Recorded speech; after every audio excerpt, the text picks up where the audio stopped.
Ms. City Clerk, who was this pulled by? A member of the public. If you wish to speak, if public members wish to speak on this item, please come forward.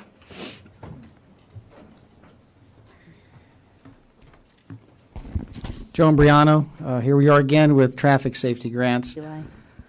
So it's $400,000 of free money for the city, but it's not free money. It's federal tax money.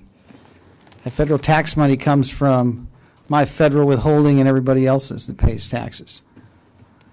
My wife and I were coming home from dinner in Brea last weekend, and we had the pleasure of approaching a checkpoint on, I believe it was State College or it was Brea Boulevard. I don't remember what street it was on. It was pretty late. And we went past a parade of probably close to 30 people before we got to the front of the line, and I broke out the camera in usual Imbriano fashion and stuck it in the guy's face and tried to ask him some questions that he did not want to answer.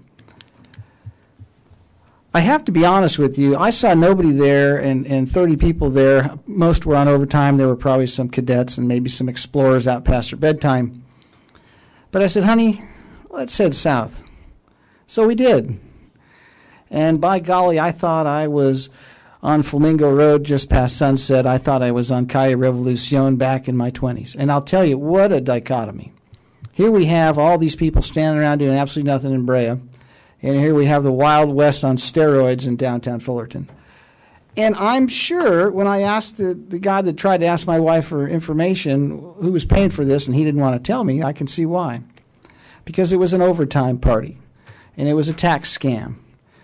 And let's be realistic, ladies and gentlemen. If we really are concerned about drunk driving, it's like shooting ducks in a barrel. You just breathalyze everybody that pulls out of the parking lot down there and bring the paddy wagon with the shackles. Because everybody that's pulling out of that bar, the minute they hit the street and they make one iota of a wrong move, there's reasonable probable cause to detain those people. Is that an issue of messing with people's rights to travel and unreasonable search and seizure? Well, what's the solution when we've got the biggest watering holes west of the Mississippi, south of the tracks? So, I mean, really, what are we going to do? We're going to take the money? Of course we're going to take the money. Will the police department love the money? I'm sure they're going to love the money because guess what? They get to put another barbecue island in, or they get that ski boat or that trip to Havasu or maybe to Bermuda. But the reality is that it kills jobs. It takes money off of people's dinner tables because it's federal tax money, and it's my money, and it's my wife's money, and it's my kids' future money. And it's the same thing that kind of goes on with the Fannie Mae student loan thing and how, you know, money chasing a commodity inflates the cost of it. And look at the salaries and what we're paying out for police.